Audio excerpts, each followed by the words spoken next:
Okay sir, న్యాయం బానే ఉంది. మరి ఇప్పుడు క్రిస్టియన్ మతాన్ని తిట్టిన వాళ్ళని ఎందుకు అరెస్ట్ చేయలేదు? అదే కదా మా క్వశ్చన్.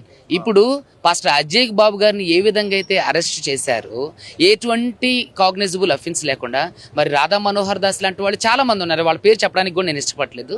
చాలా మంది ఉన్నారు. మరి వాళ్ళ విషయంలో కూడా ఆర్టికల్ 14 అంటే చట్టం ముందు అందరూ సమానం అని గొంతు చించుకుని అరుస్తున్నటువంటి ఈ అడ్మినిస్ట్రేషన్ పోలీస్ పెద్దలు ఎవరైతే ఉన్నారో, ఎఫ్ఐఆర్ అయినప్పుడు మరి అజయ్ బాబు గారి మీద అరెస్ట్ చేయడానికి చూపించినటువంటి చొరవ, ఉత్సాహం, తర్వాత ఇవన్నీ కూడా మరి మిగతా పెద్దల మీద కూడా ఏది హిందుత్వం ముసుగు కప్పుకొని, నిజమైన హిందువులు ఎవరు ఇలా చేయరు, హిందుత్వం ముసుగు కప్పుకొని చేస్తున్నటువంటి అనాగరిక చర్యలు ఏవైతే ఉన్నాయో ఇలాంటి వాళ్ళ మీద కూడా మేము కేసు ఫైల్ చేయడం జరిగింది మా క్లయింట్స్.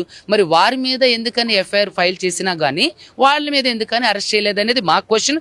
ఇది సూటి ప్రశ్న.